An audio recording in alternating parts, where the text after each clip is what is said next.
Hi there, everybody. Welcome to our latest webinar. Welcome actually to the first Grow with Inbound webinar video of the series. Great to meet you all. I'm Matt Creswick and I'm from the B2B Marketing Lab. And I'm delighted and excited to be able to introduce Luke Summerfield to you today from HubSpot. Thanks for joining us, Luke. Of course, happy to. It's my pleasure. So Luke, we're going to obviously be talking about growth-driven design today. And as the man and the brains behind growth-driven design, would you mind, I guess, starting off by telling us, I guess, who you are, what you do at HubSpot, where you are in the world, what time it is for you right now, and how you got to where you are now? Sure. Maybe I'll start with the last one and work my way back. So, previous to HubSpot, I worked at one of the HubSpot partner agencies, very much like yourself, and we were working with all kinds of different web clients, or all different types of clients, with web design being kind of our bread and butter. And I was there for about 4 years, where some of the challenges that we're going to talk about a little bit later on became very, very apparent. Like, this is where a lot of the ideas from growth-driven design came from, was just like experiencing the pain ourselves and figuring out, like trying to figure out how the heck do we solve these things. So I was there for about 4 years. That agency ended up getting acquired, and after it got acquired, I jumped on over to HubSpot to a new adventure. And we had been working with HubSpot for years. They knew who we were, and we worked a lot on the CMS with their product team. So after we got acquired, they basically were like, let's just hire you. We'll figure out what you can do. We have no idea what you're going to do, but just figure out something cool to do. And they specifically said they wanted me to focus on how to help agencies be more successful and do cool things on web design. And so experimented with a ton of different stuff. Some of it absolutely failed. Some of it did okay, and it was all right. But the one idea was this idea of growth-driven design. And that one, it just took off, like just absolutely seemed to click and resonate with the problems that a lot of folks are running into. So for about 2.5, 3 years, that was 2.5 years, that was my full-time focus, was just how do we build out this methodology? How do we refine it? Had the opportunity to launch 2 certifications in the HubSpot Academy, then travel for about 6 to 9 months on the road, visiting agencies like yourselves, just working out of their offices, running workshops, and learning a lot about how people are applying this successfully. And we're going to talk about a lot of that today. And then about 1 year ago, my focus, like the growth-driven design stuff, up, running, things chugging along. So my focus shifted a bit, and the last year or so, I've been working a lot with CMS developers, all the technical folks that are building on HubSpot, to figure out how we can improve their experience. How do we make their lives easier? How do we get them building all kinds of cool stuff? So that's been where the majority of my focus has been over the last year, but of course, still actively involved in growth-driven design stuff, of course. Got it. Thank you for the brief introduction. So I guess just for everybody on the live webinar at the moment, if there is any questions throughout, please feel free to pop them in the question pane. Yeah, I got my eye on that, and I love running these webinars like interactive. So feel free to jump in there, throw some questions out. Maybe we could start by just throwing in the chat where you're calling in from for those folks that are on the line. Like, let us know where you're calling in from. I'll keep an eye on it. I'm calling in from San Diego, California. I used to be in Boston for about 3.5 years, and then about a year ago relocated out here, which has been wonderful. San Diego's awesome. But yeah, tell us in the chat pane where you're calling in from. Yeah, do it. So I'm in London, and I know there's another couple of guys on the line in rainy London specifically. Even though I've got a view of Chicago behind me, that's just that's just our office. Awesome. So Luke, let's go back a step before, I guess, your idea of growth-driven design was a thing. What were the pains, I guess, that you were experiencing and you were seeing, working with clients, trying to build new websites? What were the pains that you were seeing with what we now know as what would be called traditional website design? Sure. When basically the last year before our agency got acquired, my main focus was operations and efficiencies. Like, how do we build out better processes? How do we increase our profit margins? How do we increase employee utilization rates? Basically, like, make a well-oiled business. And as I was digging into that, I started to see patterns between every single web client that we worked on. There were just a number of things that it didn't matter what the client was, it didn't matter what the budget was. There were these repeatable things that we saw time and time again that were just like absolutely wrecking our team, wrecking the budget. Things were going over budget, things were going out of scope, like new things would pop out of the woodwork that no one had talked about, and we didn't have a way to deal with that. So of course then the budget increases, the sites end up getting launched late. We pretty much like every single site, and I think it's funny because I'll ask people, I'll be like, hey, tell me about your last redesign. How did it go? Was it on time? Was it on budget?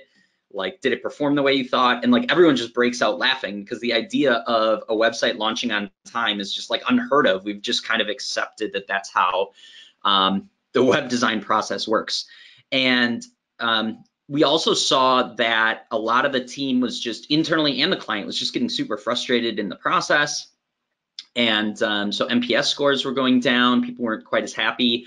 And then we launched the thing, and we spent 3 to 6 months just like working our butts off to get this thing out the door. And everyone's just so happy it's done. They're like, all right, like put that aside. Let's go look at all the stuff we've been putting on pause for so long. And you know, from us, we were like, well, you know, that's not the best way. Like, a website is your like number one asset. It's like your number one, it's like your number one marketer, your number one salesperson. It's working 24 hours a day. You know, it's helping with customer support. And to build something, then let it sit for so long, you know, that's a problem. The other thing that we noticed was, although we did our best in the strategy to try to understand what to build and understand the users the best we could, the reality is that you make some assumptions along the way. And so what we were seeing is we were launching these sites where for 6, 8 months, we're sitting behind kind of in our own little office bubble coding these things. And by the time we got to launching it, it's basically thousands of little assumptions, thousands of little guesses wrapped up into this website that we launch. And then we kind of cross our fingers and we're like, man, I hope were we solving the right pain points? Did the questions in the FAQ like answer the questions? Like, we kind of just guessed and hoped. And of course it's an educated guess, but the reality is that not everything's going to be perfect. There's no such thing as perfect. But in a model where we were launching the sites and not touching them again for a year to 2 years, it's like, that is not great for performance. It's like we ended up not having well-performing sites simply because some of those assumptions are wrong, and we never really like bothered to go invest and improve them. So those are some of the challenges that we saw with kind of the traditional model, or the way we had been doing them, and that again kind of sparked some of the ideas of the growth-driven design methodology. Got it. No, I mean, we talk about here, you know, spending all of this time building a website, and then getting to a point where there's this big red button that you hit, and then you go, brilliant, that's done. What should we work on next?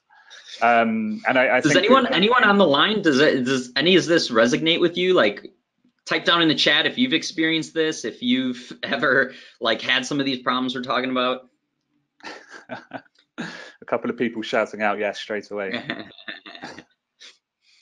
And what were you saying? You were saying for the sites that you've done, for traditionally? Yeah, so, well, it's the thought that, like, exactly like you say, you hit this big red button, the site goes live, and you think, brilliant, that's done. I can have a bit of a break. But I think I was doing some research earlier on HubSpot, and I think there was a stat that around 40% of marketers only actually make impactful website edits over, you know, basically once a year. So if you think about, you know, you have one point in a year where you make edits to your website and it literally stays the same for the next 6 months. That's not that good for your website visitors. It's not going to, you know, it's not going to drive leads. It's not going to drive engagement. So I can see why growth-driven design, you know, probably I can see the the frustrations. And I think even HubSpot built, is it like a mind map of all of the words that people felt about traditional website design? And I think it just had frustration was the main sort of the middle one involved. Yeah, we did a survey and kind of asked just like what was your reaction? How did you feel? What emotions did you experience during your redesigns? And it's funny because when I do speaking events, I'll ask the same question. I'll have the audience kind of yell it out, and everyone's just so frustrated, anxiety, a lot of negative emotions. There are some positive ones too. People are hopeful, people are excited. There is some excitement around it, but more so the negative feelings that come along with a traditional redesign. Sure. And I guess from obviously working at an agency and an agency to client perspective, the amount of, I guess, with traditional website design, because you're putting so much live at one time, the amount of people that has to go through to get signed off, to make sure that image is correct, to make sure that color is correct, it must put a huge, I guess, burden on, the amount of time it takes, the amount of different people that has to go through compared to something that can go live within, what are we saying, like a month to 2 months, that we can just get live and then just make improvements straight away, right? Yeah, I mean that's there's a couple of ways you can tackle that, and we talk about all of this. We have 2 free certifications in HubSpot Academy. The Growth Driven Design certification has a whole class a whole lesson that talks a bit about this. But part of the problem is the sheer size of the project itself. And there's, of course, like when you do a website, there's certain websites that enterprise level websites, they're going to be a big project. Like there's no way around it. But there are some methods and there are some ways of working and some kind of prioritization stuff to figure out how can we work effectively and invest our time in the right places for the biggest impact versus investing our time in things that actually might not matter, or maybe matter, we can tackle them in a couple months versus like right out of the gate. And so to your point of the approvals and the back and forth, one of the things that we talk about is this concept of a Launchpad website, and I'm sure we'll talk more about it. But a Launchpad website is a site that looks and performs better than what you have today, but it's just a starting point. It's not the end all be all product. We know there's nothing the such thing as perfect. It's just a starting point that we're going to start with and get it out there, and then build off of and iterate off of. And so when you think about building a site that looks and performs better than what you have today and doing it quickly, one of the questions that comes up is like, how the heck do you even do that? So again, we'll dive into it, I'm sure, later on in the webinar, but to answer, kind of talk to the point you brought up, one of the ways you can do that is changing the format on which you work. And so there are certain points within the redesign process that, for example, wireframing. With wireframing, if you're going to do some wireframes, if I think back to my experience at an agency, we would do a set of wireframes and we'd wireframe them all, the whole site out, and then we'd have, a meeting with the client, or if you're at a company with stakeholders, and then there's like, they got to turn around and show their boss, so that's a couple days, and then someone's on vacation, so you got to wait a little more. Then there's some questions, and you shoot emails back and forth, and so it may take not only building, but also just getting the approvals, the sign-offs, the thumbs up from everyone involved. It could take a week and a half of calendar time to do that. Mm-hmm. And so instead of doing this asynchronous kind of kick things back and forth via email type of format, we talk about something like a sprint workshop. And this comes out of the world of design sprints. We look at how can we work in a different format and condense that work into, let's say, a half-day workshop where everyone gets in the room, everyone that needs to be in there, all the team that's building it, all the stakeholders get in the room for a half day, and the desired outcome of that half day is to have sign off on wireframes so that you can turn around and start actually executing on them. And so now you go from a week and a half on a calendar to a half a day on a calendar. And I know that the common thing that comes up is like, well, how are we going to get all these stakeholders in a room for a half day? They're super busy. But the reality is that you end up saving a great amount of time and energy and frustration just condensing that and getting everyone into the room at the same time. If you add up the number of hours spent doing that versus this week and a half of back and forth and miscommunications and all that, you're actually going to save a lot more time, including stakeholder time, by just condensing it in. So, I mean, again, there's a lot more to it, but I'm just trying to explain to your point of like, when you do these big projects, you know, there's a lot of stuff going on.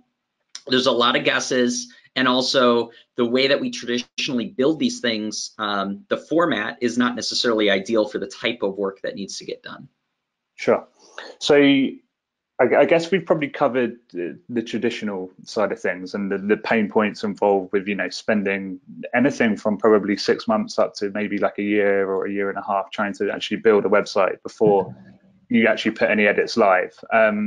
So that's, I guess, just in terms of setting the scene for growth-driven design as we know it. What, you know, in the briefest possible way, Luke, what is growth-driven design? Yeah, the short of it is that growth-driven design is a smarter approach to web design that not only reduces all the frustrations that you run into, but also produces better results. So think of it as like a new playbook. And again, it's kind of the playbook that has 3 parts.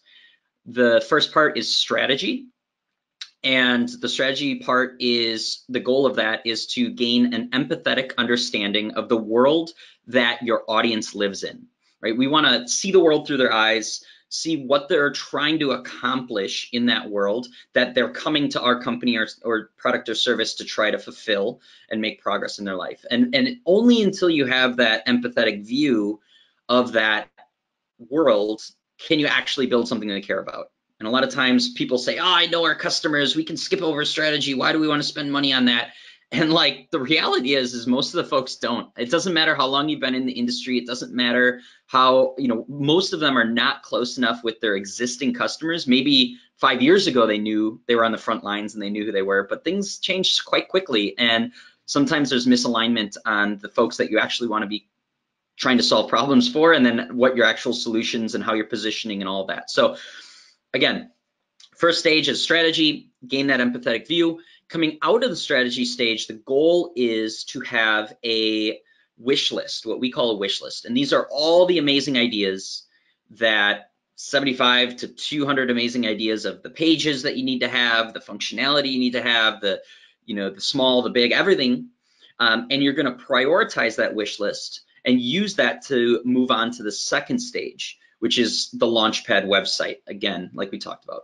And a Launchpad, or some people call it a foundational site, the Launchpad website is a site, again, that looks and performs better than what you have today, but it is not the final product, and we want to build it quickly. And again, the reason we want to build it quickly is we want to get out of that little bubble. We don't want to be making tons and tons and tons of assumptions and turn this into a big 6 or 8 month long project where we launch it and it doesn't perform the way we want. So there's the Launchpad. And then the third piece of it is the continuous improvement. So once we have this new site that looks and performs better than what you have today out there, we now have real people, real users, real audience folks interacting with that website. And so now we can make more informed decisions about how to improve the site over time based off of that data. So it helps limit the amount of assumptions or guesses, because you actually have a tangible way to go back and show why and how you're implementing things. And also it allows you to better prioritize where you spend that, you know, your limited resources, your limited time or limited budget. So that's kind of the last part, is the continuous improvement. Awesome. So I guess three sections to actually, one, building the strategy, you know, who are the personas, but also perhaps going even further than by personas in terms of what they actually, I guess, expect from your website and what they're looking for. Let's focus on the Launchpad a little bit further, because I think one of the, I guess, like misconceptions perhaps behind growth-driven design is obviously there might be a lot of people out there with, say, for example, a website that had 100 pages plus a blog. In order to build a Launchpad website, you're probably going to need to reduce the amount of web pages to go live. Is that correct? Well, that's in all reality, that's probably one of the biggest misconceptions of a Launchpad website. Again, I always go back to what is a launch, what's the goal? It's we want to launch a site that looks and performs better than what we have today, and we want to do it quickly. And so I think the natural inclination, and this is partly from how I originally talked about it too. I probably started a lot of this, but was that we're just going to cut it all out. We're going to cut a bunch of stuff down. We're going to slim the site down. We're going to have less pages. It's going to be what are the 20% that make 80% of the impact, and let's just build those 20%. And the reality is that yes, if you cut content out, it will speed up the launch. And so that is one method that you can take to build a Launchpad website.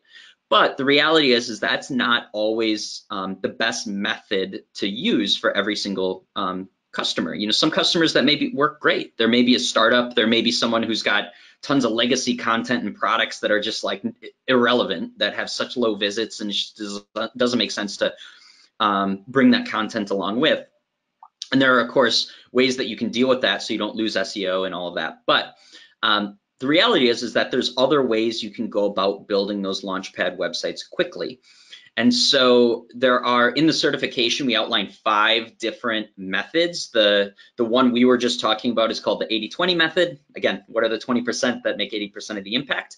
But there's 4 other methods that you could take if the 80-20 is not a good fit for your particular website.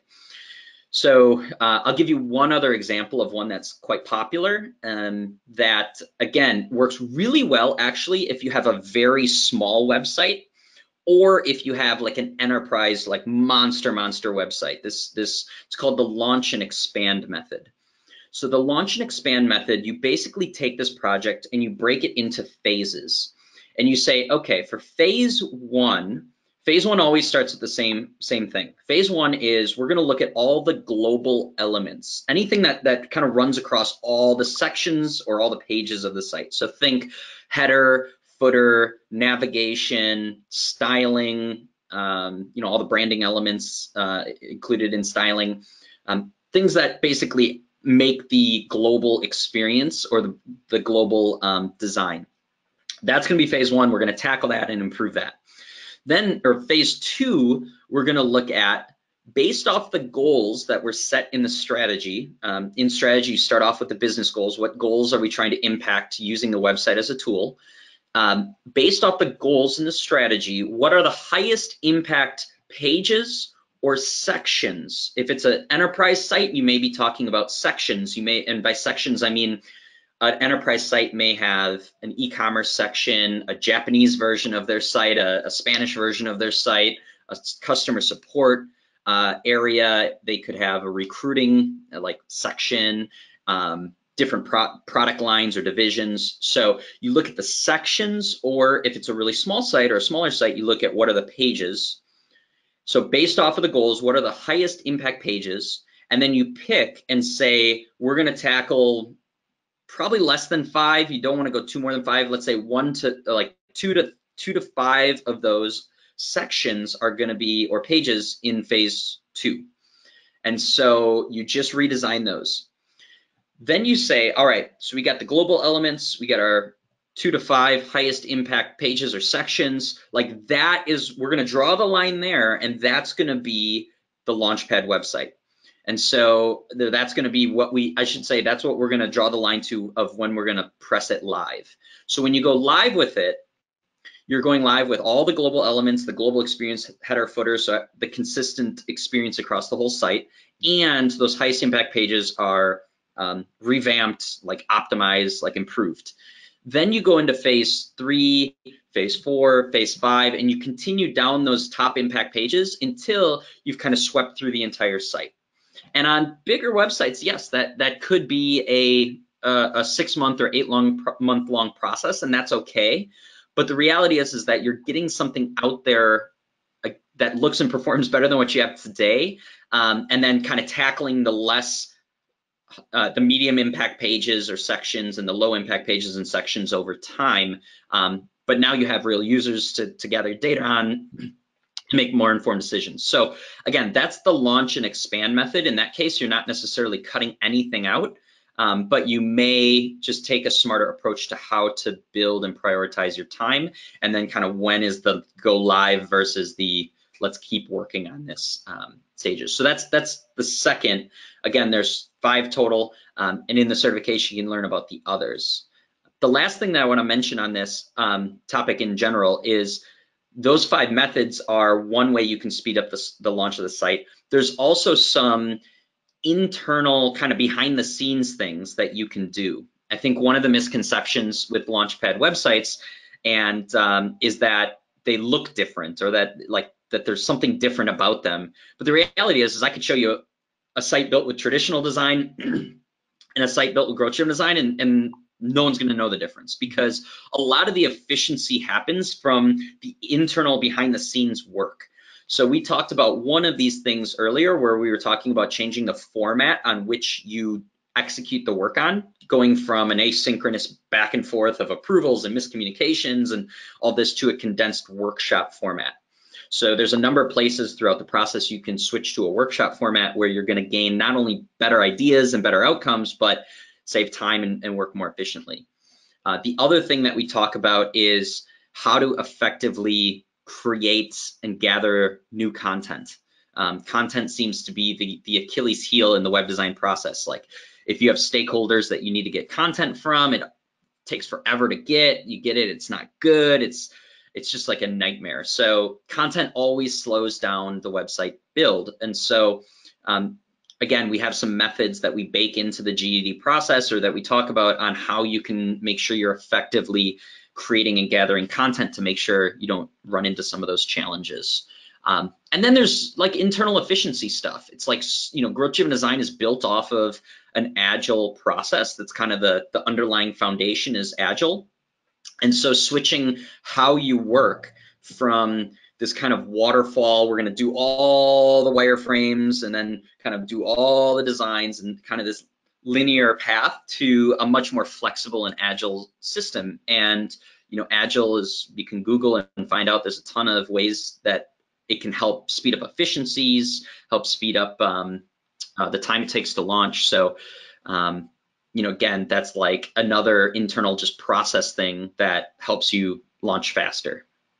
Awesome. So Luke, just to concentrate on one point there, in terms of the continuous improvement steps, so step 3. So you've done your strategy. You focused on exactly what you're going to build and when you're going to put it live, and then what you're going to look to build afterwards. You've built a wish list of all the cool, amazing tools and pages you want to build further down the line. You put the Launchpad live, so button is hit, new website is live. It's much better than the one that you had previously, albeit it might be smaller, it might be slightly different. But I guess so we spoke earlier about traditional website design is focused on assumptions. So you're building all of these pages that you assume are going to rank well, and that you assume people are going to be engaged with, and assume that people are going to be interested in.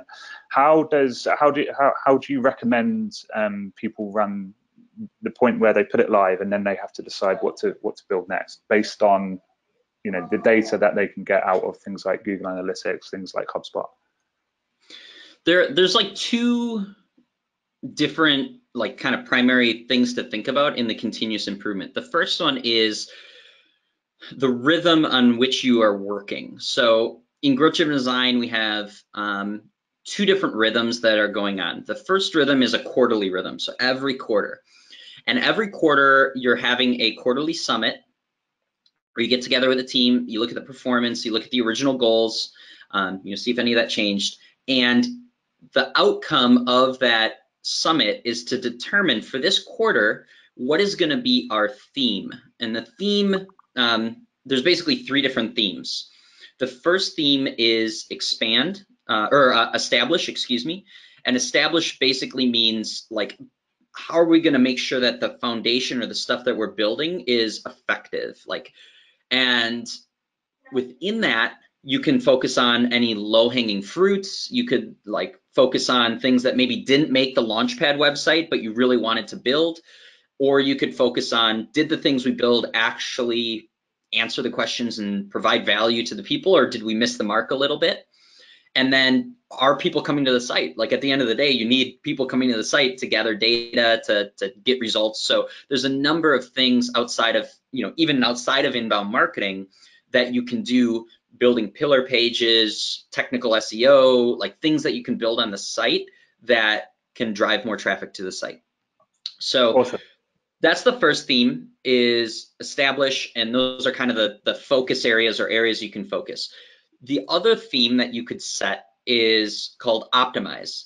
And so optimize, now that you kind of have that foundation built, that established, you get to a point where you need to flip and start thinking about, all right, now what we've built, we want to try to improve. We want to impact the performance. So in the expand theme, or in the optimize theme, excuse me, you can focus on usability. So how quickly does a user find the things of value, or are they getting confused, is taking a ton of clicks and they never really get to that like aha moment because they are poorly designed.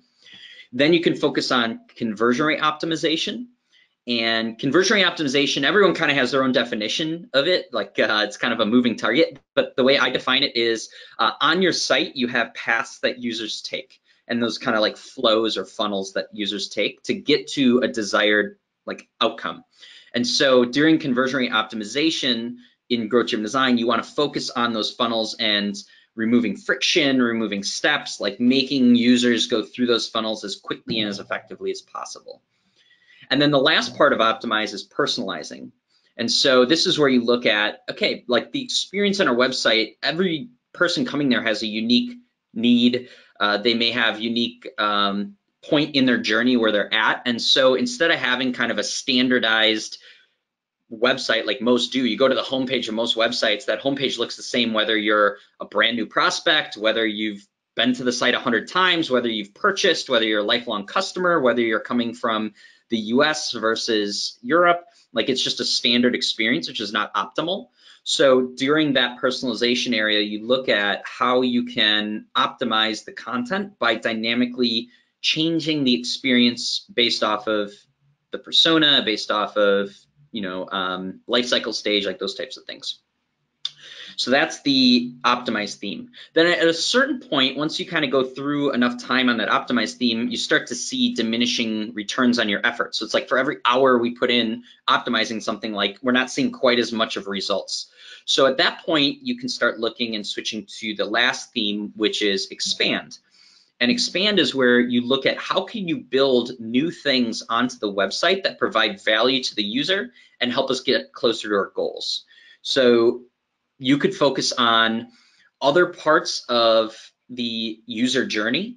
So a lot of people, this is actually a fairly new idea in growth driven design. It wasn't in the original certification. Like we as marketers, like myself, I very much had blinders on to how we can use the website as a tool for the business. And I thought about it primarily because of my marketing background as a tool for lead generation and like getting visitors in and lead generation. And that may be the primary focus, but the website can also be used as a tool for, let's say, later in the journey when they're an existing customer and you want to try to drive cross sells, upsells, customer lifetime value, like retention. Like you can use the website as a tool to drive those metrics. And so you can look at what can we build on the site for that.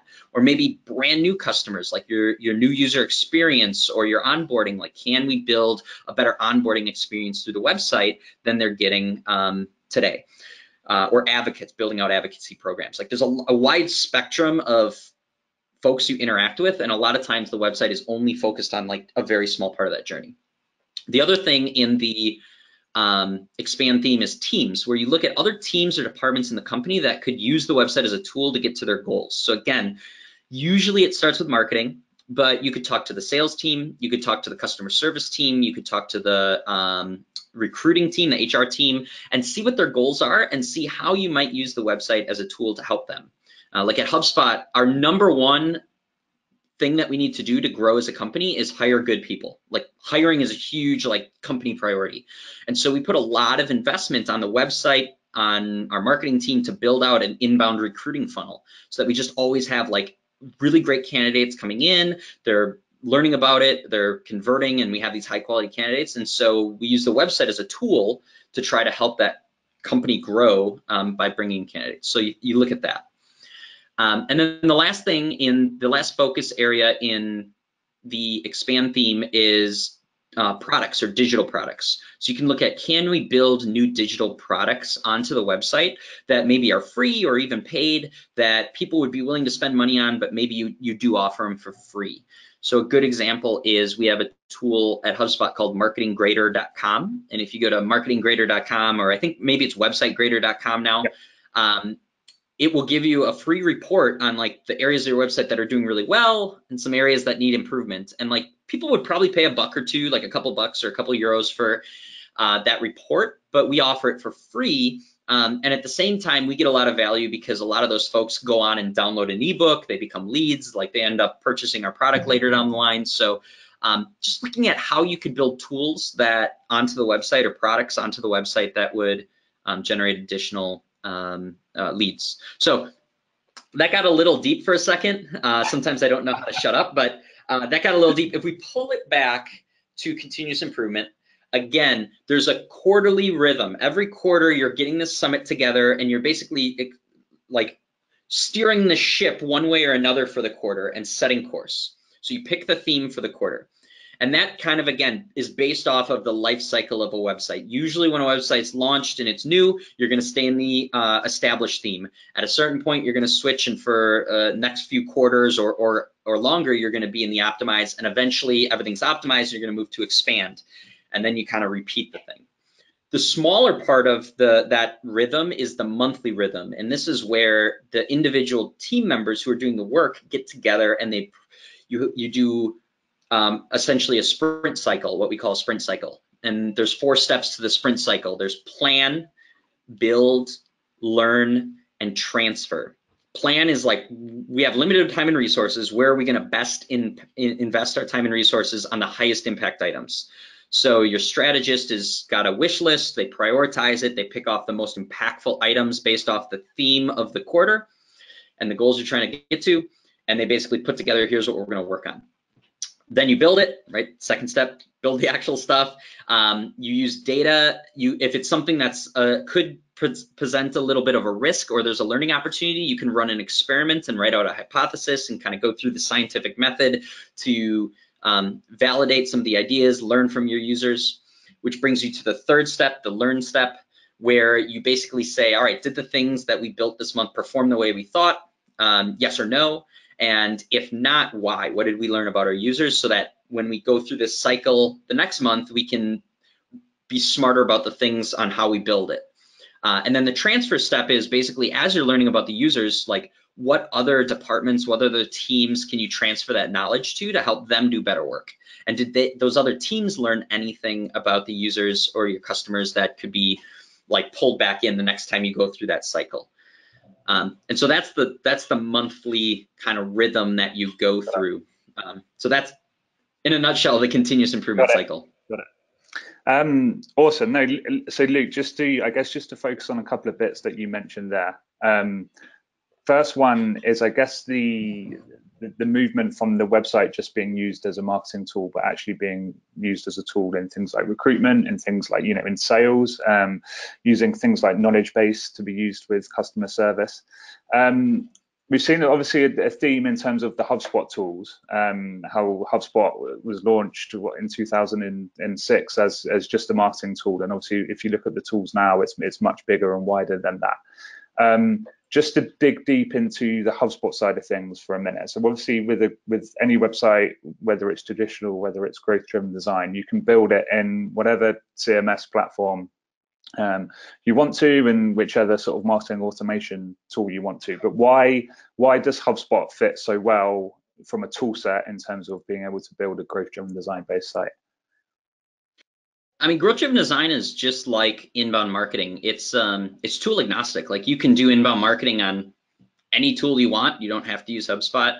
It's just a process, just a methodology, just a way of thinking. And same with growth-driven design. It's just a process, just a way of thinking. There's tons of people that do it on all different platforms. But the reality is that there's a number of benefits to why you would want to use HubSpot for growth-driven design. The number one reason that you'd want to use HubSpot for growth-driven design is that growth-driven design is a system that at its core runs around, it's all built around the user, built around your audience, and having a deep understanding of that user, having the data to be able to make those informed decisions. And so with our CMS, it's coupled seamlessly with our CRM, our customer relations management system. So the CRM basically gathers all kinds of data about your leads, about your prospects, about your audience, about your customers. You know, what pages did they visit? Where did they leave? What have they purchased in the past? Have they called support? How many conversations have they had with the sales team? Like just a timeline of just every single thing you could want to know about the person, those individual people in their world. And because we have our CMS and our CRM connected, that allows you to use all of that deep data that you have about your audience to make, again, those more informed decisions, the personalization, some of the more unique things that you can do with segmenting and lists and what you show and how you show it and where you run A/B tests and who's going to be in what A/B test. All of that allows you, having that data connected seamlessly allows you to have that at your fingertips. Whereas if you look at a system like WordPress, and we used to build on WordPress all the time at the agency, you kind of have this disconnected system over here of WordPress and the people coming over there. Then you have Google Analytics over here, but it's all anonymous data. You don't know who these people are. You can't segment them, you can't put them in lists. Then you have your CRM over here, and like maybe there's not a lot of great tracking that's being pulled over. So you have a very fragmented system where the data lives all over the place, and that doesn't give you the ability to take action on that data. So the number one thing I would say, number one reason that HubSpot's a good tool for growth-driven design is that you have those two systems coupled together, and because they're coupled together, you can do all kinds of really interesting things very easily that you can't do when you have this kind of disjointed system. The secondary benefits of why I would say HubSpot's a great option for growth-driven design is a lot of the tools that you need to do growth-driven design effectively are built all in one. So you have A/B testing built right in there. And again, all of that is directly linked to your contact records. So you can see for those folks that performed on variation A versus variation B, like you can then segment them and market to them differently and run automation on them differently. So it's quite interesting what you can do when it's all connected. We also, obviously, there's the CRM or the CMS itself, like actually building the content. You have an analytics tool built in where you can do all your reporting. And again, the data is not, it's not anonymous. You have some kind of tracking back to a contact record. So you can do some much more interesting things than what you can do in Google Analytics, simply because like you can segment those people, pull them into lists and market to them differently based off of like the reports that you build. So the one area that we don't have built into the tool, but we do have a lot of good options, is the user behavior tracking. So this is like knowing how people are behaving on your site. And so there's two tools that I recommend. The first one is Lucky Orange, luckyorange.com. And the second one is Hotjar, hotjar.com, excuse me. And those tools, basically, that's where you have your click heat mapping, your user recordings, you have abandon rates on forms, like all kinds of just kind of like behavioral data, click heat maps. And the reason that those tools are unique is they actually have, at HubSpot, we have a Connect program of integrations. So these are integrations that you can just plug right into HubSpot. And so with Lucky Orange and Hotjar, that data of them filling out surveys, them clicking on things, that all again gets pulled into their contact record, into the CRM, which then once it's in the CRM, you can do all kinds of interesting things on the CMS. So those would be two tools that would be great to fit in, but again, it all comes down to just having those connected systems. Gives you that power to understand your users better, but then also take action on that data and not necessarily have to be like a data scientist just to like dig this stuff up. Got it. No, we are big fans of Hotjar, and actually it has a free version. So if anyone isn't using Hotjar, go away and plug it in right now, because you'll be surprised. We spoke about, you make assumptions about how people interact with your website. I guarantee you'll be surprised at where the heat map shows where people are clicking, where they're interacting. It'll probably be somewhere that you didn't think they were. Yeah. Luke, that was amazing. Thank you for that. We've covered, I think, quite a lot of areas. If anyone obviously has any questions, please feel free to shout in the chat pane. Luke, just to throw one at you, and we covered a couple of bits of this previously, but obviously, you said about how a lot of websites maybe look the same in terms of like templates and website design and wireframes, and especially, I guess in 2019. So first of all, how do you focus on sort of standing out and looking different from a website design perspective? Just to, I guess, lead you on a little bit here, we obviously spoke a little bit around like the product side of things.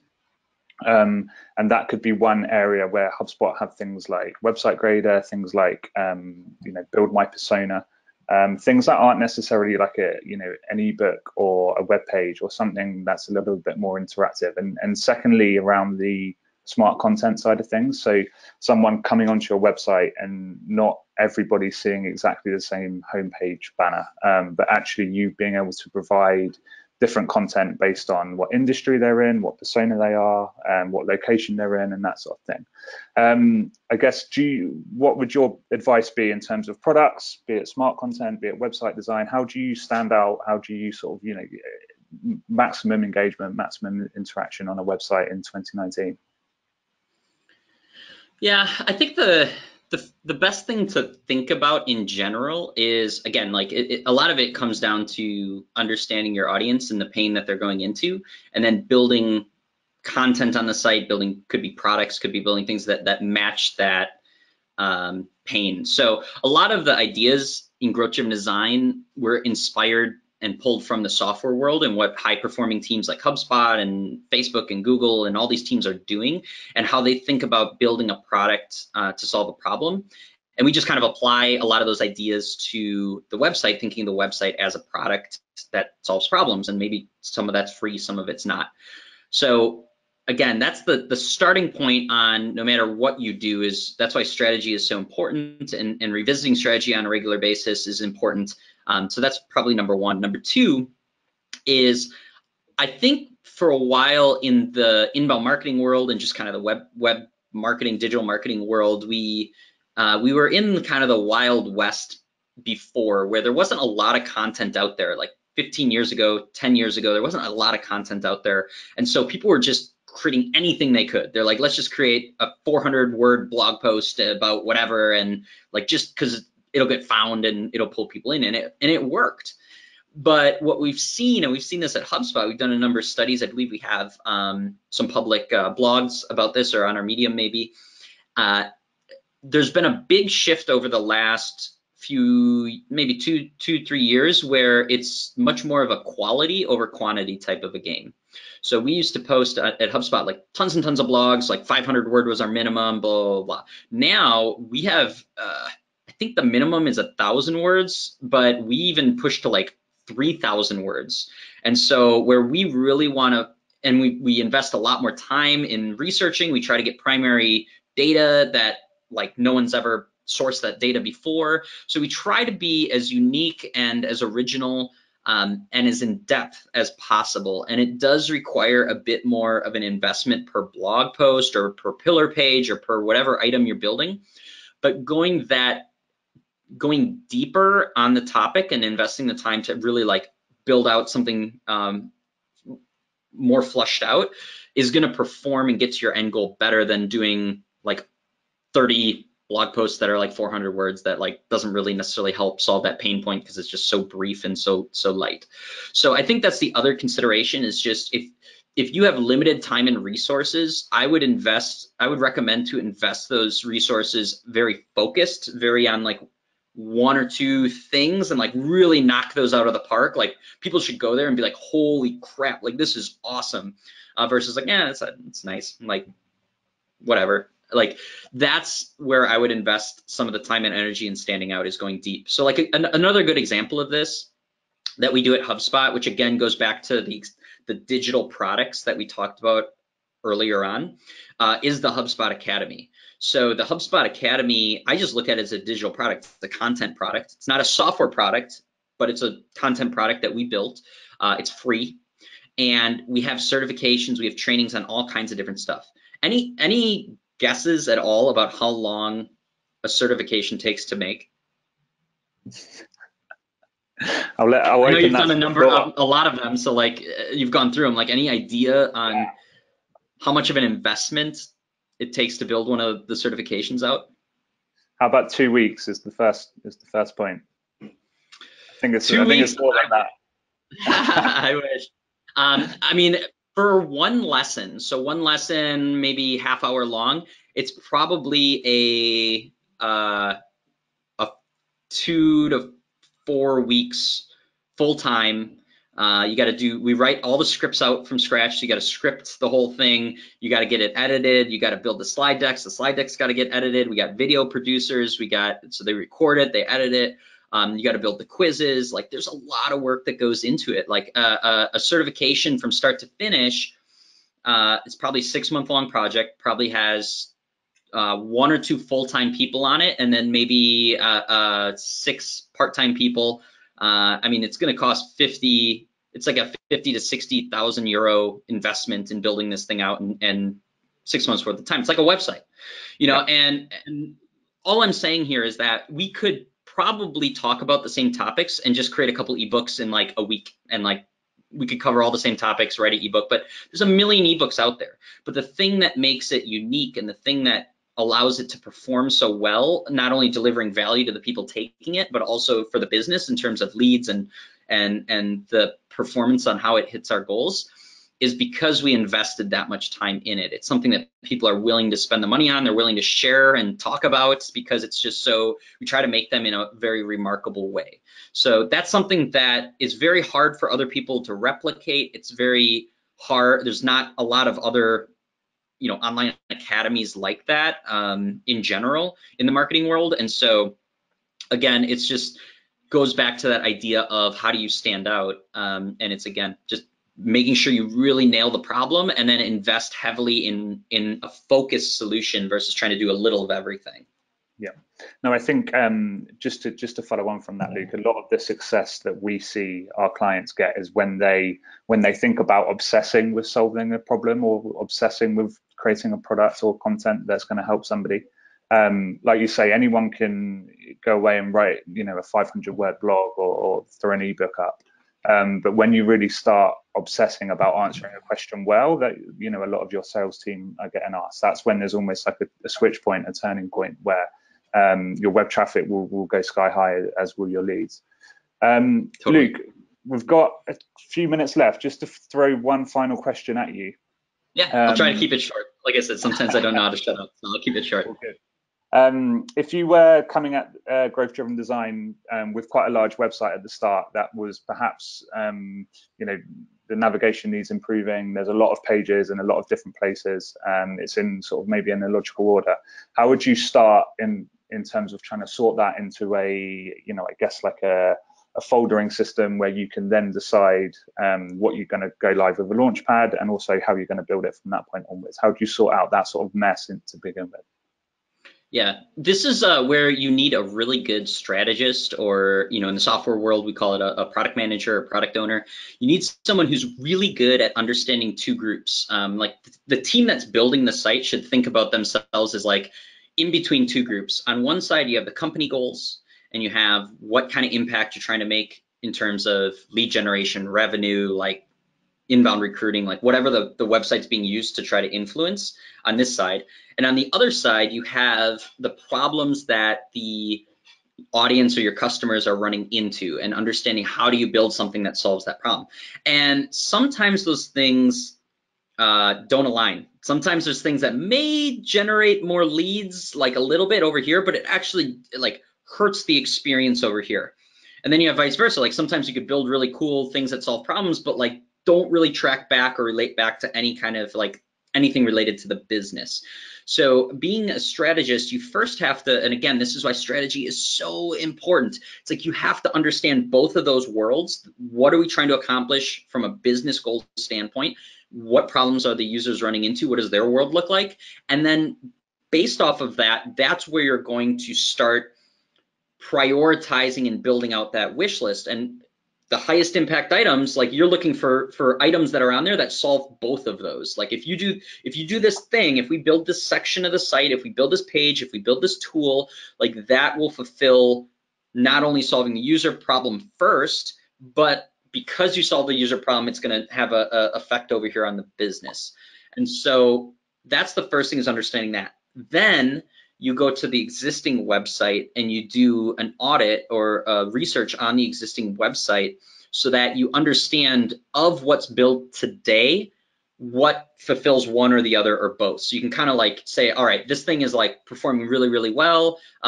And it solves both those problems. Like we need to pull that towards the top. So you can start basically taking the existing site and pulling those items onto your wish list and prioritizing them based off of like the things you learn in the strategy stage. And ultimately you're going to find there's some things on the website that aren't performing for either group, or maybe they're performing well for one and not well for another. And you have to ask yourself, like, why is that? There may be a reason for that.